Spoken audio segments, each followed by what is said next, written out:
Test 1 2, test 1 2, test 1 2, 2 2 2. Think this is working. All right, let's get back to the podcast. This is going to be the third one of the year. Just defeated the Houston Voyagers in a amazing game. Started it slow, second half exploded. Not that much pressure that I expected. Expected one of the top O-lines of the whole league protecting their quarterback not to get sacked that much, so but it was a great performance. JT came back first quarter, got the first sack of the game. It was a good start. But let's get over not today's game. Let's go over all the past games in the playoffs. Let's go over the wild card. We had the upset. The Steamers got upset by the Barons, the 7th seed versus, I believe, the 2 seed.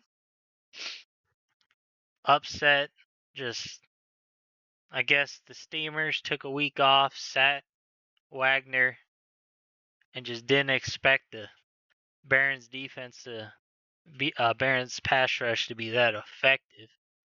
Got sacked 13 times, and Amara Williams couldn't really get couldn't get going. Only had 8 carries on the day. Feel like if they focused the run more, they probably could have got into the game and won that. Then you had the Sentinels versus the Voyagers. That was an amazing game to watch. Everybody that was there watching. It was an amazing game. It looked like the Sentinels were pulling away from the game. Then Monte Wyatt with the amazing last, I think it was like a less than 2 minute drive, and they had a quick in route, basically a post in, and then it was wide open between the zone.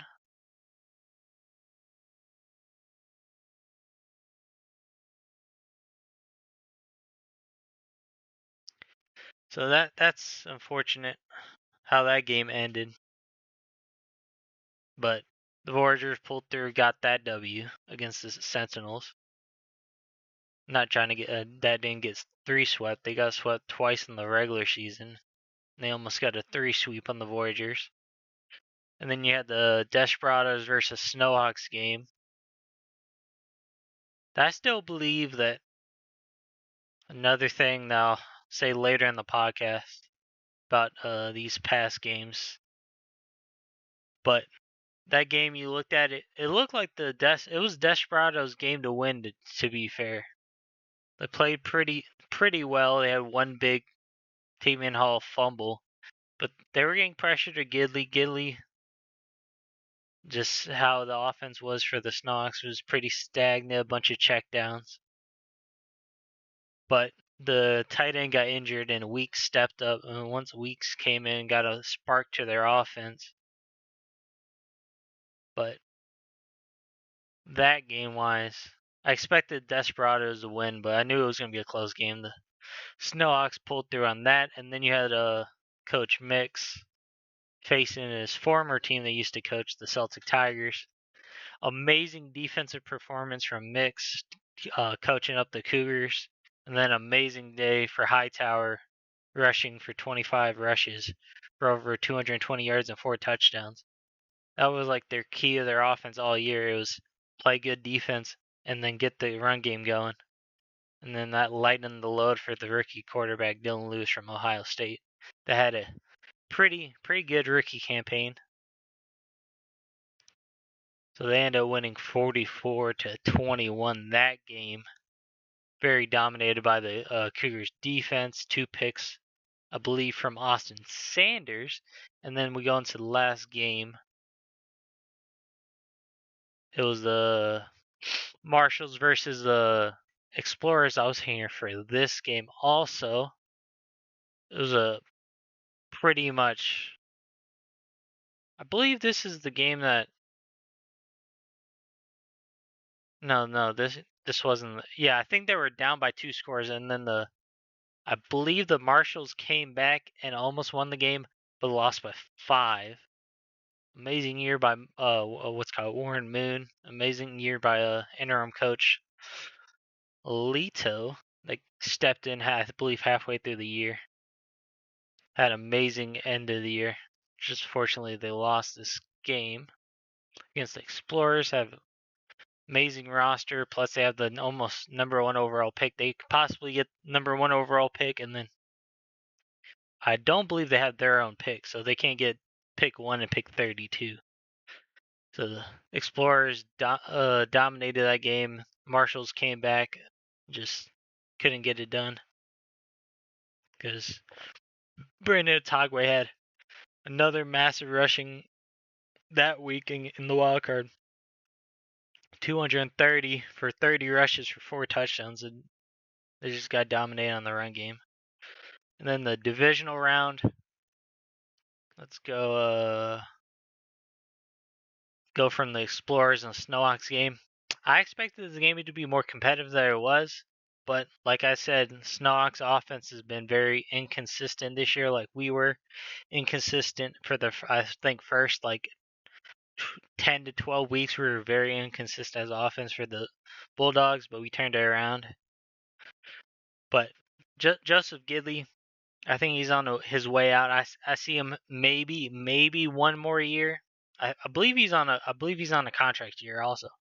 But I could see them, if he is on a contract year, lasting another year or so if he doesn't retire, because he has 10 years in the league. So see if he retires. See if Danny Johnson from Tennessee gets a shot.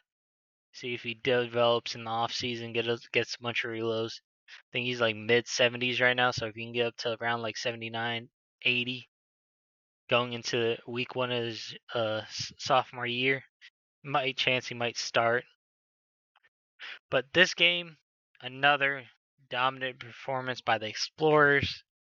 The run game, dominant. Otagwe had another amazing day. Snowhawks couldn't get anything done offensively. The rookie tackle led up 5 sacks from Miami. Trent Zimmer led up 5 sacks that game.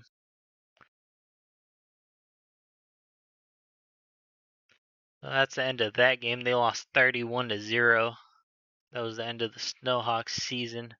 And then I believe let's go into the second game. It's going to be the Barons and Diablos. I expected the Barons to lose this one. Forbes is amazing coach. Coached up he had two quarterbacks higher overall than Rivers. Give Rivers the job starting out. Expected the offense to go through Axel. Amazing season for Axel. But shockingly, see if he wins MVP. They had a lot of people with a lot of sacks, so there might be a sack taking the MVP. We shall see, because I believe at the end of week 18 it was I think it was what's his name? Forgot what his name is. Nico Quinn from Ohio State. I believe he had 35 sacks to end the year. But I expected the Barons offense to be stagnant this game from last game. They were playing a better defense from the Steamers. So Jabri Jackson had one of those games that he wasn't there entirely, and then they just shut down the run game. When you shut down the run game and then their passing offense is okay, you ain't gonna have a good day. So they end up losing that game 23-7, and Diablos advance. And then we had this amazing game that I watched. It was the Voyagers and the Cougars. Amazing game. I believe there was 13 turnovers this game. I could be wrong, but I believe it was 13 turnovers. So amazing game. I really believe it was 13 turnovers. I could be wrong though. That was 4 fumbles. 4 fumbles. Oh, it might have been 8 turnovers. There's 4 fumbles, 4 interceptions. I believe they recovered them all. Let me check real quick. Yeah, 4 fumbles, 4 interceptions that game. So that's 8 turnovers thing. It was a basically Cougars looked like they were going to have the game, and then the Voyagers scored 2 touchdowns in the fourth, and the Cougars only scored 3, and they ended up losing. But it was a very good test for Dylan Lewis and the Cougars, leaning on the run game a lot throughout the year. But this game they only had 9 rushes for 17 yards from Darnell Hightower, and it forced the rookie to pass more. A couple of mistakes, a couple of interceptions, but he had an amazing game. Amazing game. They fortunately lost by, I believe, 7 points. They lost 34-27, I believe. Yep. And then the final game of the divisional round, we played the Bisons. I did a lot of scouting on this game. I watched a lot of their tape, saw what their weaknesses were, attacked them. And then if you look at the box score, the proof's in the pudding. We beat them in rushing yards, beat them in passing yards, beat them in first downs. Fortunately, we didn't get any turnovers this game, but Tajay Gotti played a complete game today, even though he didn't have any interceptions or touchdowns. We just had a complete game, ran the ball, got first downs, got in the red zone, put up points. And then defensive-wise, we just didn't let them score apart from 1 touchdown. And I believe that was the first drive of the game, or it might have been the second drive of the game. It was a quick bubble underneath the. I don't know if it was a screen or it was a out from the backfield from Bo Sanders, but he stiff-armed Ronnie Santiago for that first touchdown of the game, I believe. And then we just dominated from the second quarter on. They just couldn't score. Then we ended up winning that game 24-7. The conference round that tonight we beat the Houston Voyagers 45-28. Looking in from just my point of view, I haven't rewatched the game at all. I only watched from the live. I didn't rewatch to critique stuff. But just from watching the game, we had another good performance for Tajay Gotti. A lot of people doubted him. I just knew he just needed that development, and we got him up from a 80 to 85 throughout the year. And you could see from if you watch his tape in the beginning of the year to now, he's playing a whole different style of ball. He isn't copying up turnovers. The offensive line is holding for him, stuff like that from mistakes earlier in the year. He was just holding the ball too long, not seeing the open read. He was just forcing stuff in the triple, double coverage, quadruple coverage, and interceptions were happening. And then we would go down, and then he would sit in the pocket longer, and we would get sacked longer.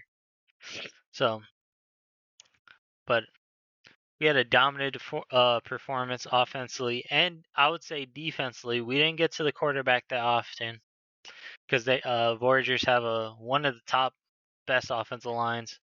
Coach Baker traded for I believe Gregory Ashley. I believe that's his name. I could be wrong, but I believe his name's Gregory Ashley.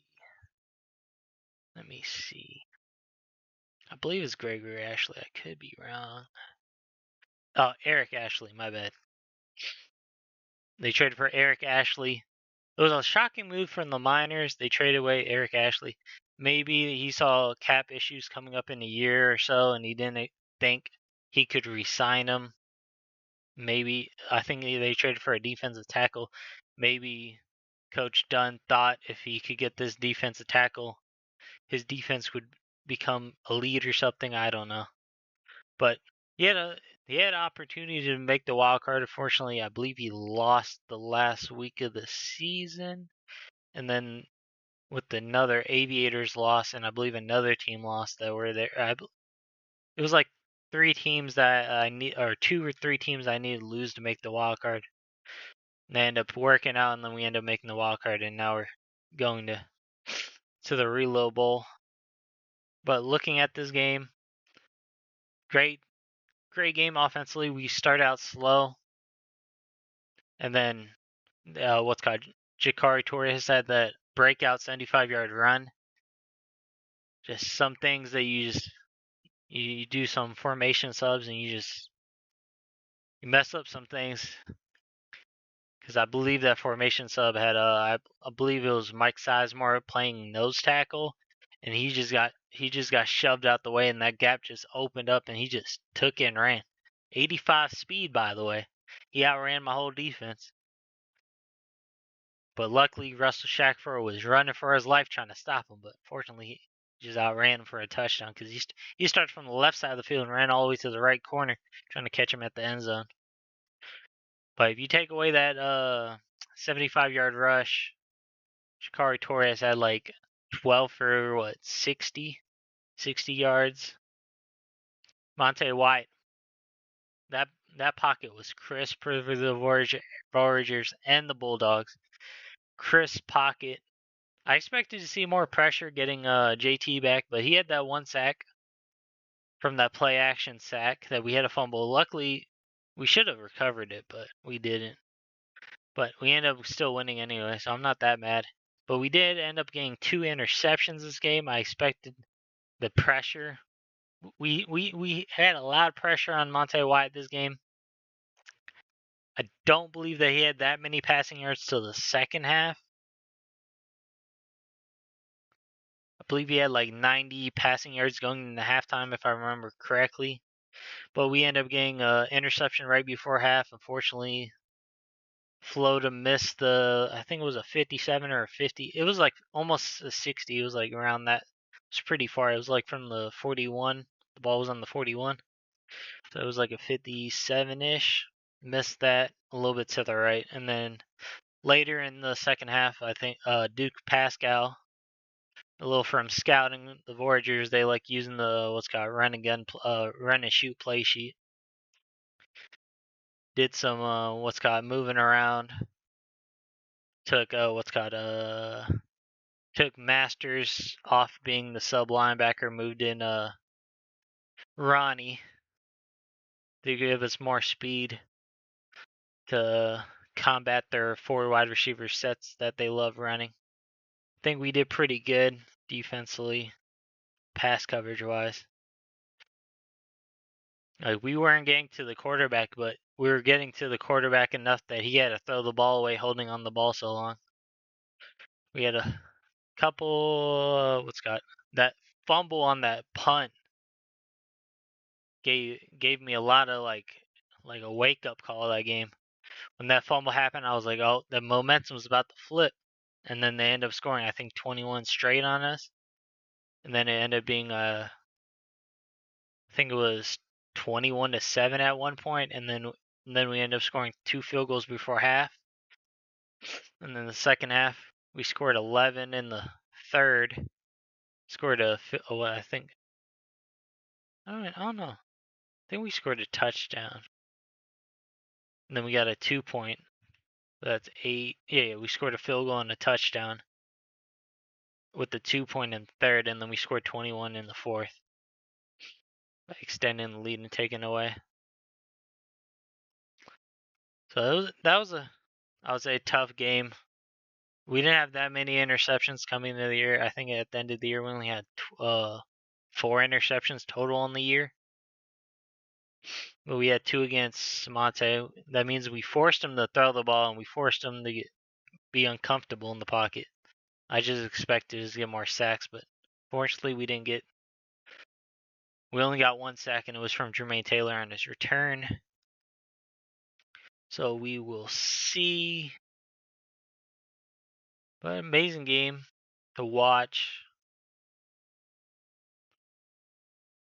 So with that being said, and then we got a game tomorrow night. I don't know when I think I'm gonna post this before the game tomorrow night.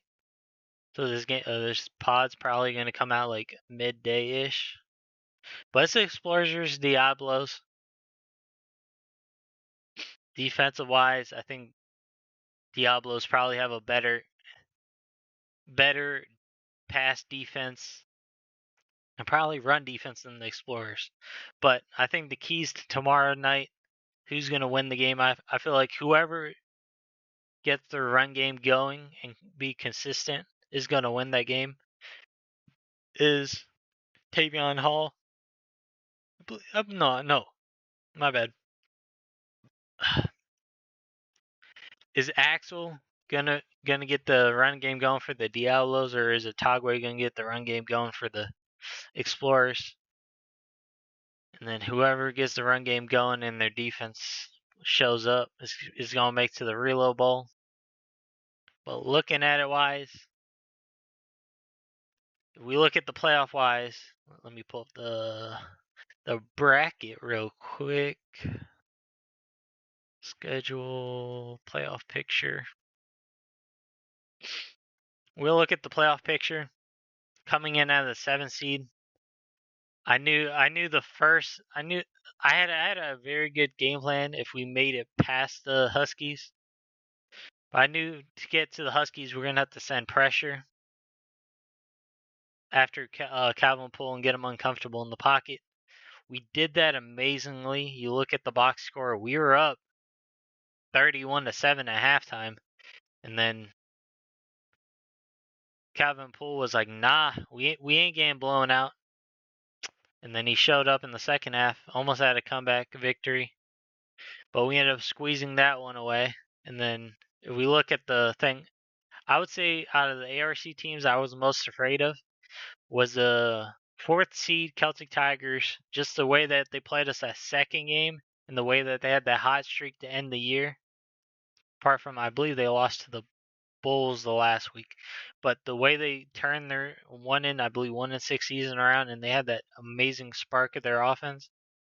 I was like, that's gonna be a tough matchup if we have to face them. And I was like, if we face the Cougars again, I was like, Mix is gonna give me a hard day in the field to get my offense going, because he's a very good defensive coach. And then the Sentinels, like I said, we beat the Sentinels, but they had the same type of comeback like the Huskies had. But fortunately, they didn't get the 2-point conversion, I believe, to tie the game or win the game. I do not remember. But I believe it was a 2-point conversion to end the game that we stopped after Wilkins left the game and then Diggs came in as quarterback. They ran a weird 2-point conversion and they failed it. But I was more scared on the ARC side of the 6th seed, the 5th seed, and the 4th seed, Celtic Tigers, Cougars, and the Sentinels. I had a belief that if we get the 7th seed, we face the Huskies, and then we just kept going down the top seeds. I felt like we had a favorable matchup to win each one of those games. If we got past the Huskies, we already played the Bisons. We knew what the Bisons were going to do, so we shut them down 24-7. And then we faced the Voyagers again. I knew that we were going to have a better shot defensively to get more pressure on Monte Wyatt. With JT being back in the lineup, we had a lot of pressure. Luckily, we didn't have any. We didn't get that many sacks. We only had one from JT on, I believe, a play action sack. But I knew if we got pressure to Monte, he was going to start forcing turnovers like he did last week against the Cougars. I think he had like 2 interceptions he threw last week against the Cougars. I knew if we could get pressure on him, he would throw interceptions. We ended up getting 2, helped us get the W. But if you look at a lot of these playoff teams, a lot of these teams use the same offensive book. So if logically, I would say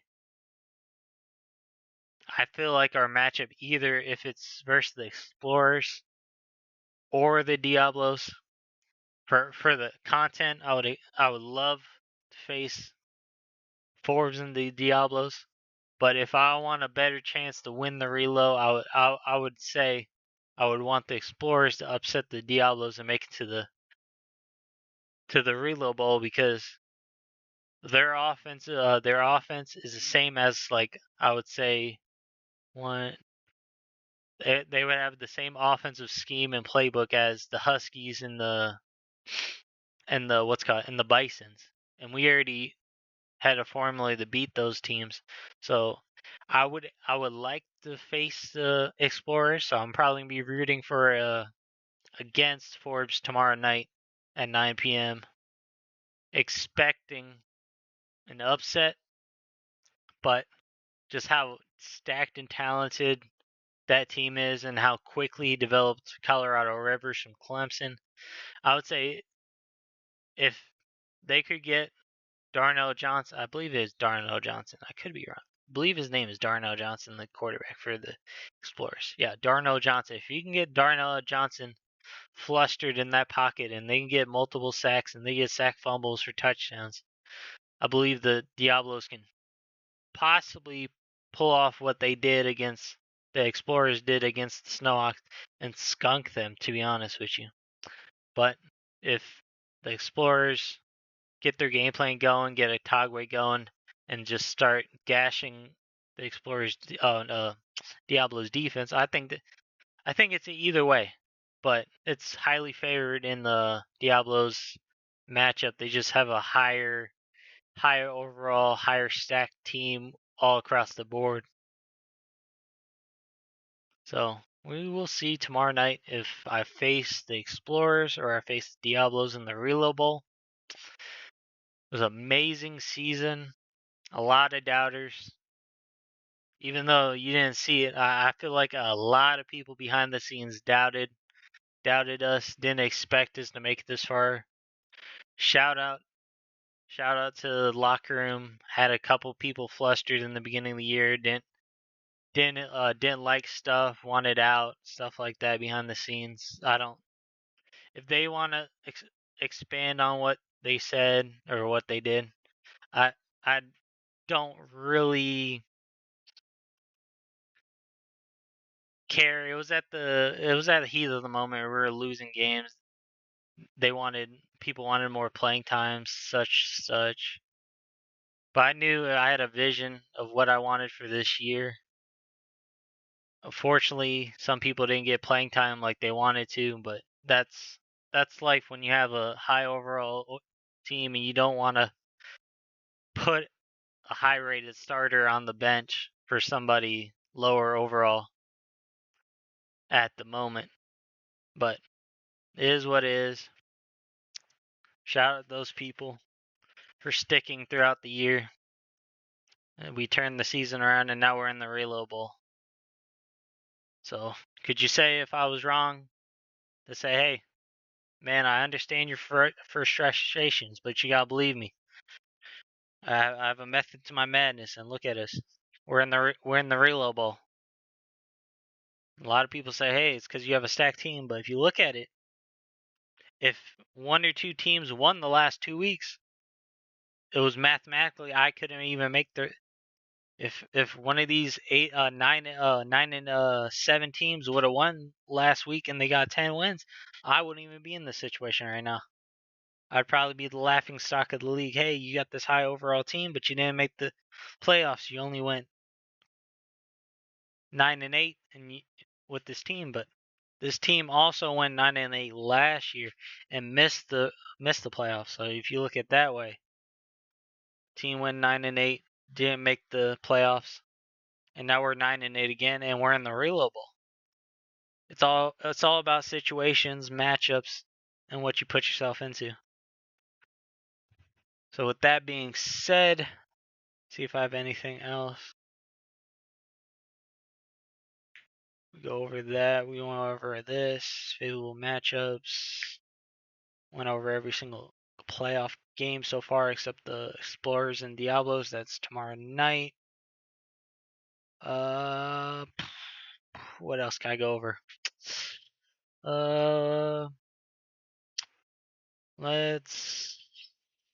Let's go over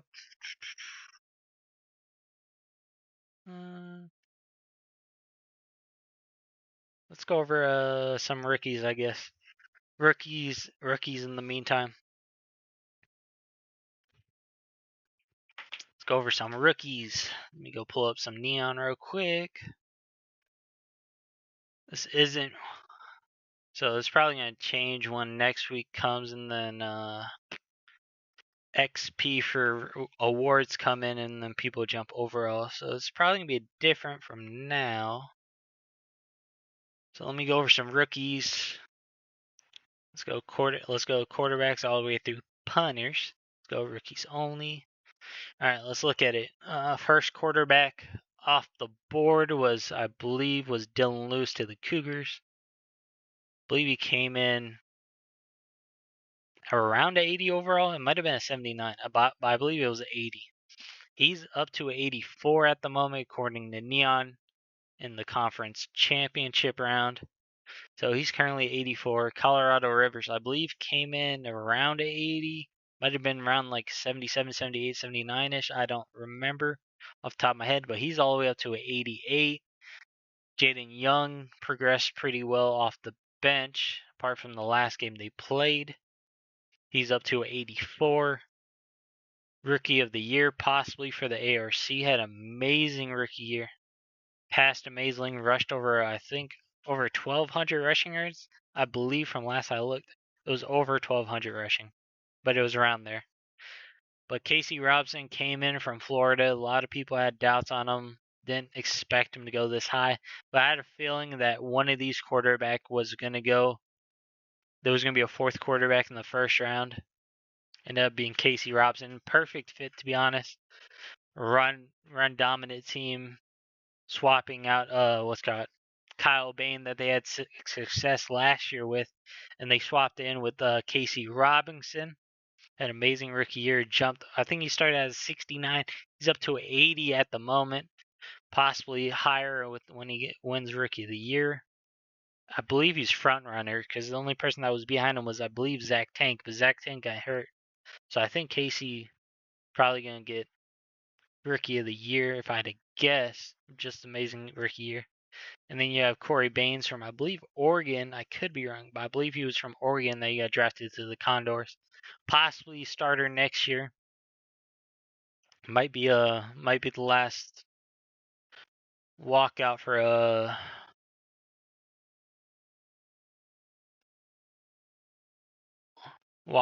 Chase McCoy. It might be his last season. He might get tagged to another 1-year deal just for a mentor role for Corey Baines. You never know.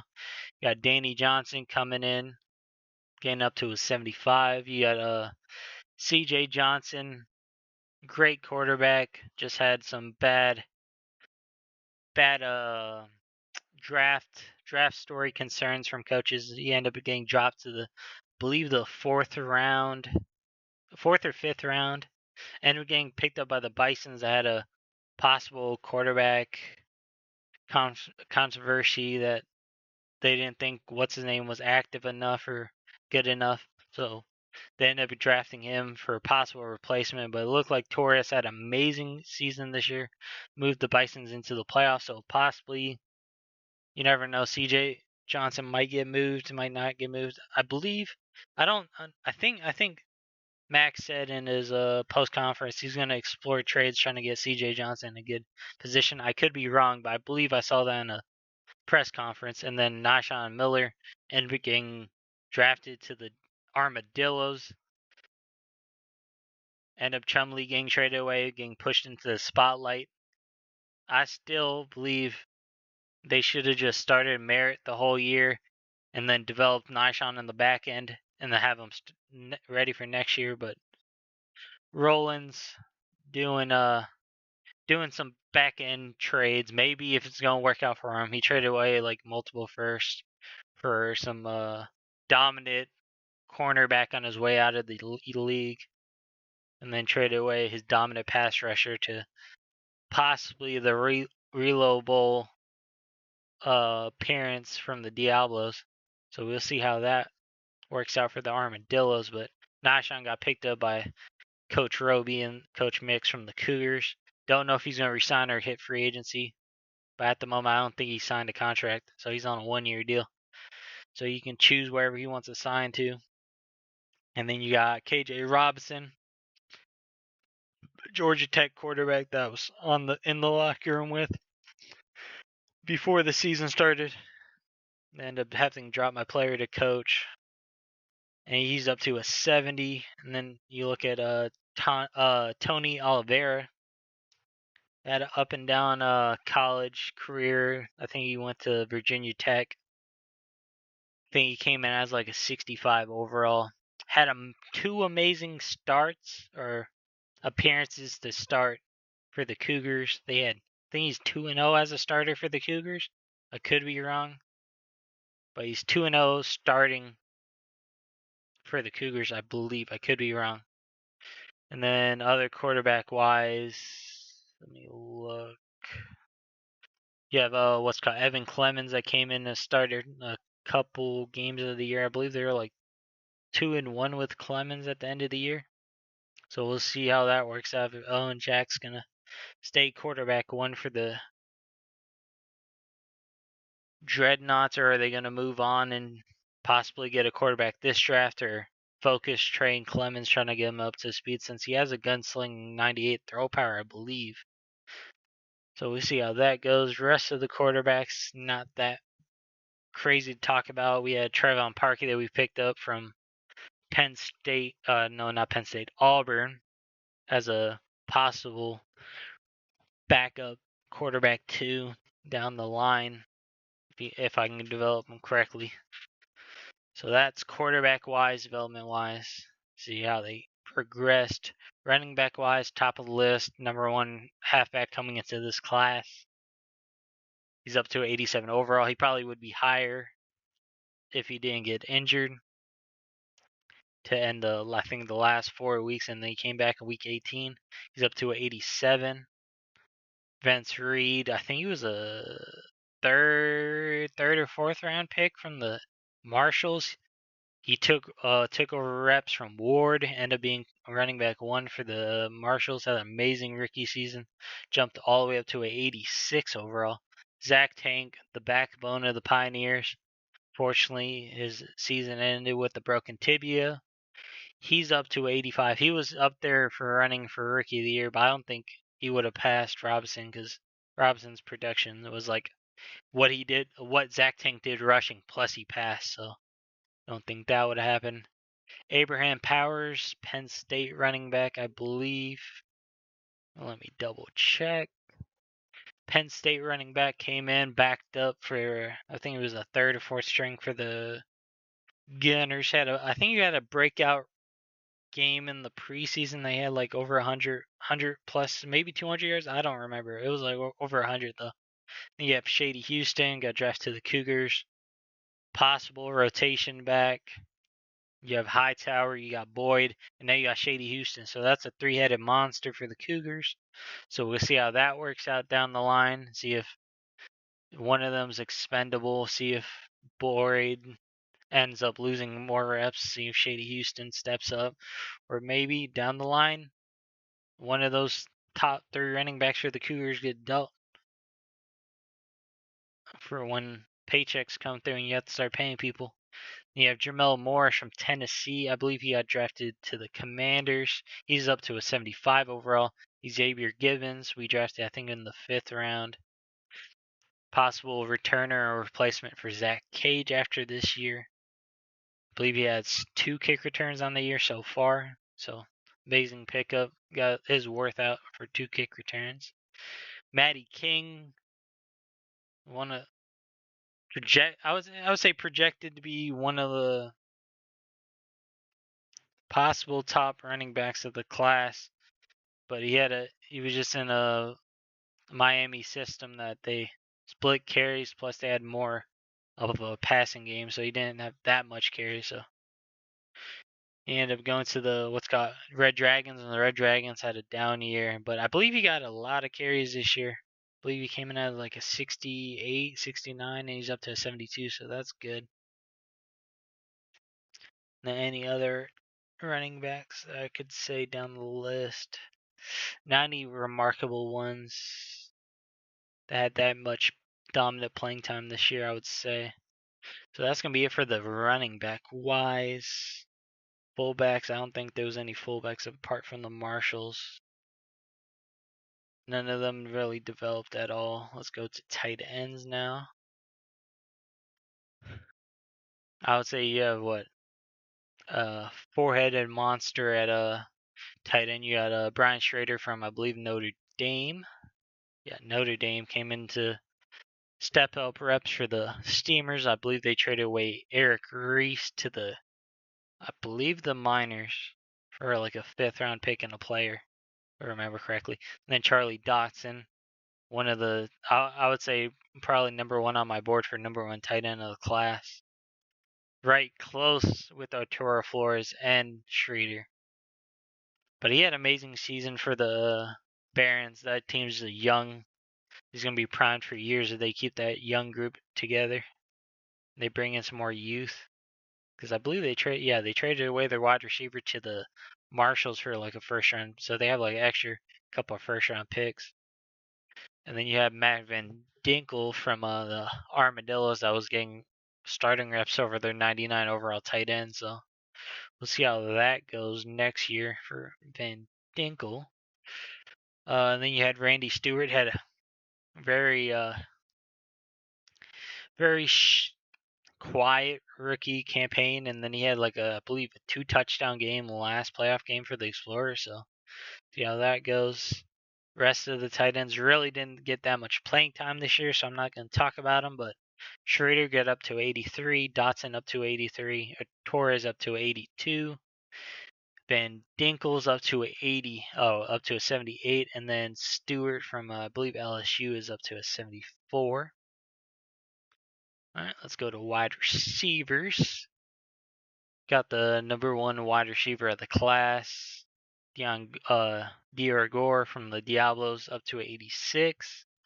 Steve McCaskill, Ohio State wide receivers, up to 83 with the Tigers. Roman Boxey, guy that didn't want to go there, wanted to be a Miner, diehard Miner fan, ended up getting put in a good situation with the Desperados. He's up to 80 overall. No one expected. I believe he came in as like a 67, 68, maybe a 69. I believe somewhere around there. That 3 overall range. He's up to 80. He had an amazing rookie year. He was like the main target for the Desperados offense. So he's perfect. Found a perfect fit that he didn't want to be in, but he found a perfect fit. And then you had Trevin Simpson from Ohio State. Fit into that the Hogs offense perfectly. Developed some. But we'll see what the Hogs do. Is Ronnie Shanahan going to earn his job back? Or are the Hogs randomly just going to take a quarterback this draft? We will see how it goes. Then you have Talon Ross, another wide receiver that I had on my board. I think I was going to take him in the 3rd round, but Barons took him early in the 3rd. So we ended up missing out on Talon Ross in the draft. Then Manu Sanalu is another wide receiver that I had on my board, but I believe he ended up getting taken late in the 1st round. And then another breakout wide receiver is Cassidy Devine. Oh, no, it's not Cassidy Devine. Never mind. He is a different player, but a couple other wide receivers development-wise. Chansey from I believe California, if I remember correct. No, Minnesota. Minnesota got up to speed with that deep wide receiver core of the Voyagers that's slowly regressing, aging. So I could see Chansey getting some good time reps next year, coming in as like one of the worst draft classes everyone projected. But the development wise from Chansey, he's all the way up to a 75. Lemon came in, user wide receiver, had an okay year. I don't know if he's active. So I think that was one of their concerns, is that his activity or something like that. But he's up to a 75 from his rookie year. And then Ezekiel Kuhn, another stud returner that I had up on my board. Fortunately, he got picked up by the Miners. Because I was trying to go wide receiver this draft to get some more competition in the room with Whitehead coming at the end of his career, trying to get some young talent in there. Put some competition in the room so people wake up and start grinding reloads and getting their overall up. So we'll see how that goes. Corey Polly, I believe he's starting slot receiver for the Diablos. I could be wrong, but I believe he's starting slot. And he's up to a 73. And then the other wide receivers, they're catching my ear. I don't think any other. And then you had Jamie LaRue that had I think he had a decent rookie campaign for the Gunners. I believe that's going to be it for the wide receivers. Let's go O-line wise. Chestnut stepped in big time to help that Elks O-line. That helped helped what's his name? It's top of my head. Let me check. I know his name is just I can't think about it on top of my head. Jacob McCall, that's his name. Let Jacob McCall have amazing rookie. No, what's it called? Not sophomore.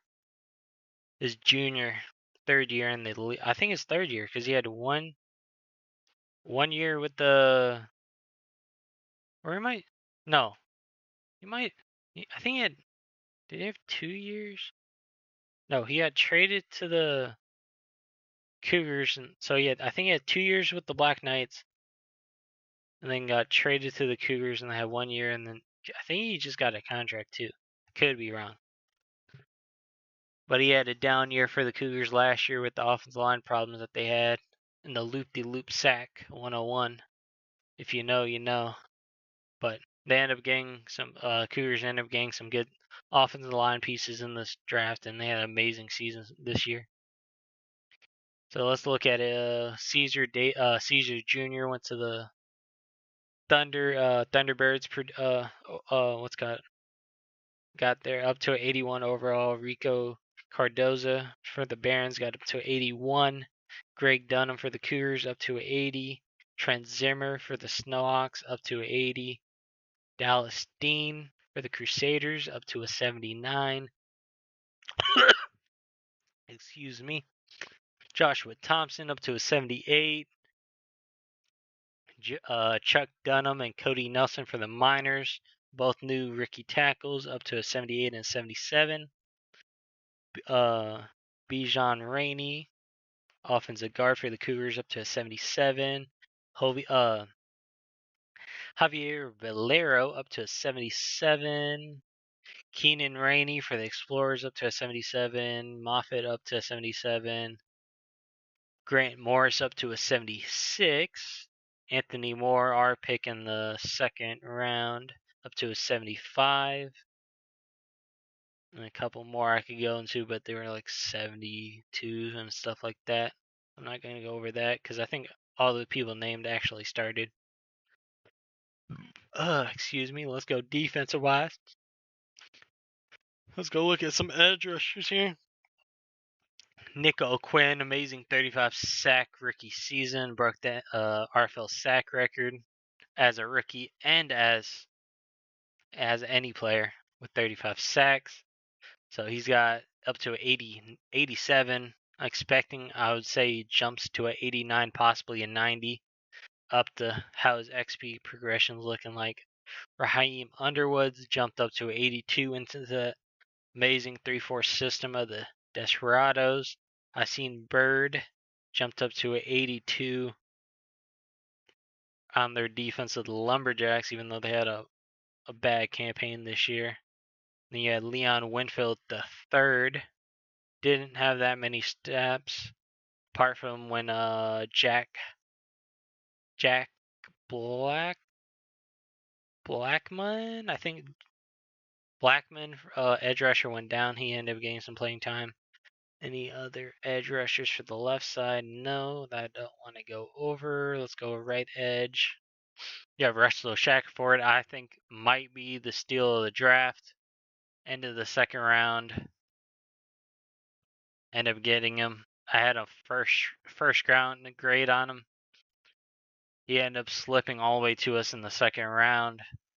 He's up to 84, possibly up higher if he wins defensive rookie of the year. You had Sineo Waye from Clemson, ended up getting drafted to the Huskies. Fortunately, he got injured for the year, over halfway through the year. I think he was on top of the Rookie of the Year, and then he ended up getting injured. Tyrese Evans had an amazing year for the Celtic Tigers, up to 82. Rondell Smith Jr.'s up to 82 for the Condors. Duke Cushing, developmental piece, all the way up to 81 for the Diablos. That's something to look out for. They have two great edge rushers in their 29 to 30 age range primes. And then you have somebody just developing behind them, about to be a stud. So we'll see how that works out. That's another thing to look at. Then you have the Wilfork brothers, DeMarcus Wilfork. I would say they have the same last name, but I don't know if they're related or not. He went to the Aviators up to a 79. Regis from the Tigers up to a 77. Some other names. None of these really had any playing time. Let's go defensive tackle now. Defensive tackle, yeah, Lou Burks, defense. Basically, he was a defensive end, got transitioned to play in the inside tackle. He's 280, so he can play it. So he's up to 88, possibly, maybe 90s if he gets Defensive Player of the Year for the NRC. So we'll see. But he might not win it because the rookie edge rusher Nick O'Quinn had 35. So I don't think he's going to win Defensive Rookie of the Year for the NRC logically. And then you have Will Fork that was getting transitioned to defensive tackle and edge rusher for the Miners, up to 86. Number 1 overall pick for the Cougars. Devastating loss for them halfway through the year. He had a season-ending injury. He was up to 86. Ethan Marks up to 86 for the Bisons. Amazing year. Manny Rojas. Not a lot of people even knew that he got injured, and he was injured for like last 6 to 8 games of the year, and no one really knew because no one even reported it. So he was out for almost the end of the year with Zach Tank. So they lost their offensive and defensive studs that were holding the team together to get some wins. And then you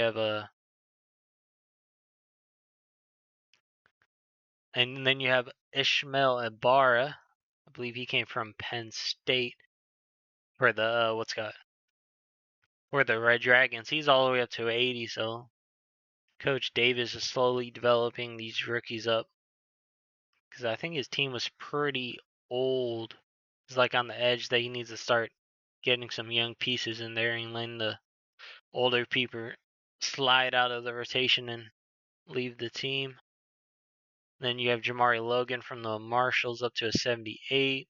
Randy Wilson from the Armadillos up to a 78. Anybody else that's really crazy? Sizemore that we drafted, it's up to a 73. Not that any other crazy development wise. Let's go to the linebackers. Let's go Sam linebackers.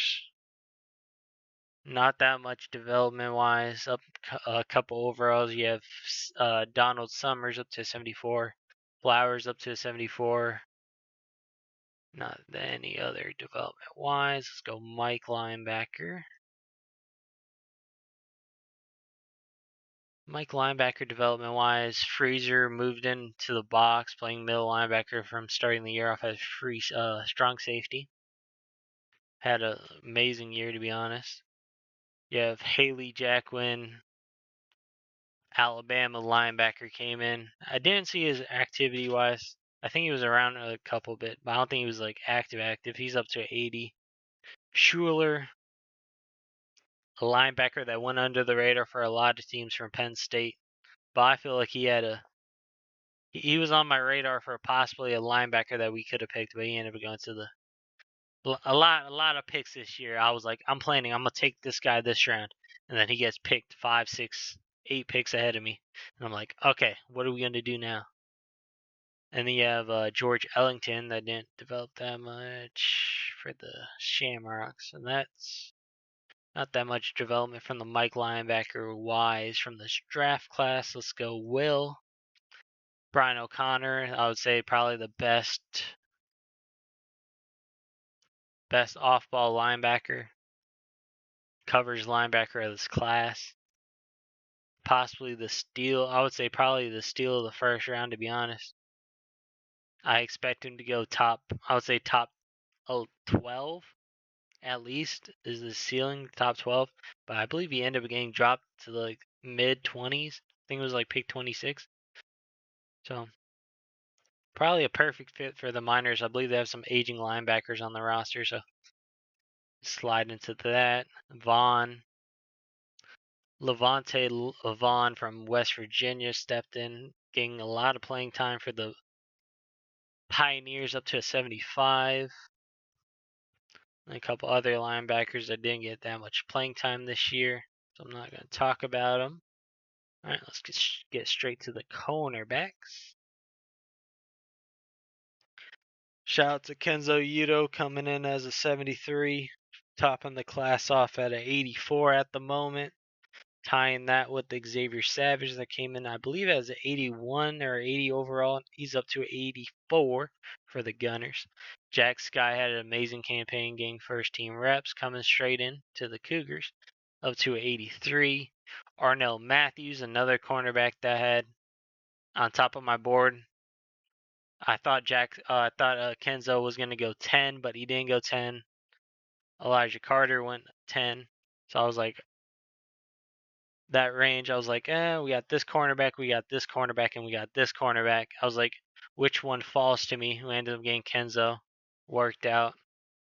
He's getting some good first team reps on the boundary now, starting the year off. I think he started week 1 and week 2 as the boundary, and then I moved him into slot, trying to get him some tackles, trying to get some XP for him. But slowly, he transitioned back to outside. And I think I had him at cornerback 2, and now he's at cornerback 1. So he's probably going to be starting cornerback 1 for us next year. And then we look at Arnell Matthews. I think he was a Tennessee boy. Yeah, Tennessee. Going to the Bulls, had an amazing rookie campaign. I believe he had multiple interceptions this year. Up to 82. Brian Robson up to 81 for the Explorers. Vinny Ball up to 81 for the Bisons. JoJo Carter up to 81 for the Dreadnoughts. Elijah Carter up to 80 for the Sentinels. Brandon Cherry up to 78 for the Thunderbirds. See any of these other ones I remember getting their name called in games? Possibly, what's got? I believe Tayshawn Wiggins, I believe I remember correctly, from Texas, had some good. I think he's number 2 cornerback on the team. I could be wrong, but I believe he's getting some good reps for them. And then some other cornerbacks that really didn't get that much playing time, so I'm not going to talk about them. Let's get to the free safety wise. Juan, I think Redden or Redden, could be wrong. He was one of the top 2 safeties I had in my class. I was either going to pick cornerback or I was going to take a safety. It was between Redden, Diamond Omarni, or Zion Anderson.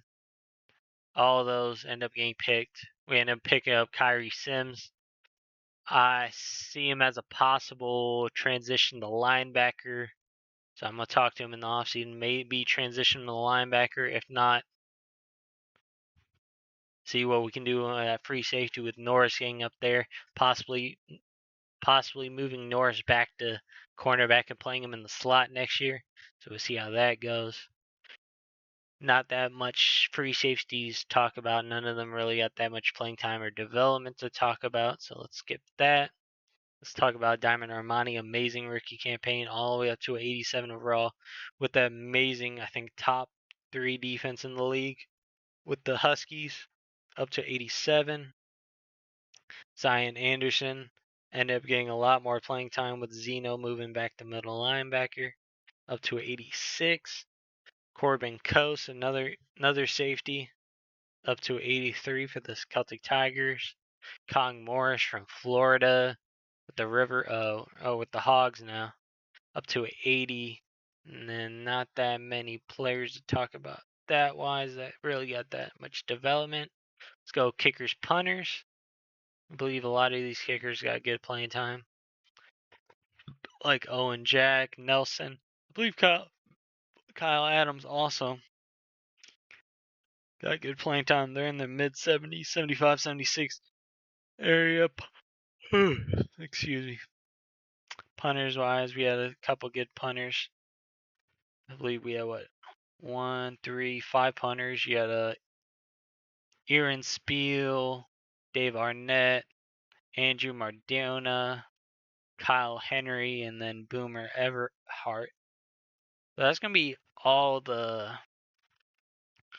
rookies wise. But you look at it,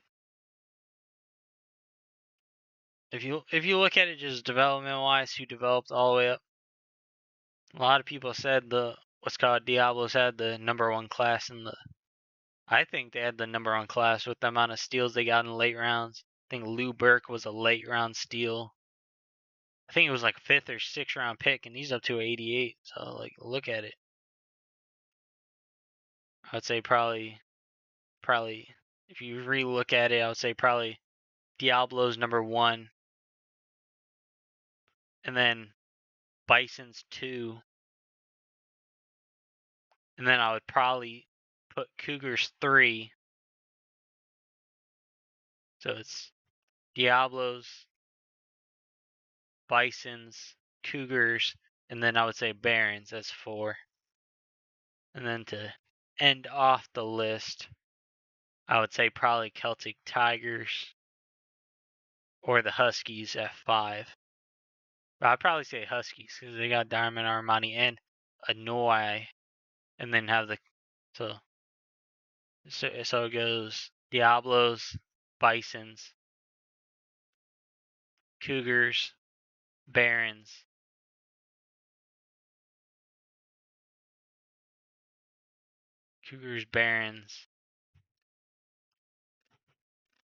Huskies, and then the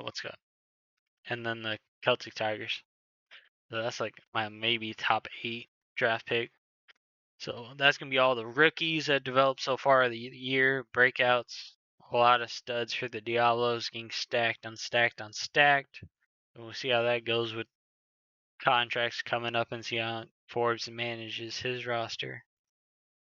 But we got the Bulldogs in the Reload Bowl this year, coming in as 7th seed. A lot of people say, did I do this on purpose? Did I do this on purpose to get the 7th seed?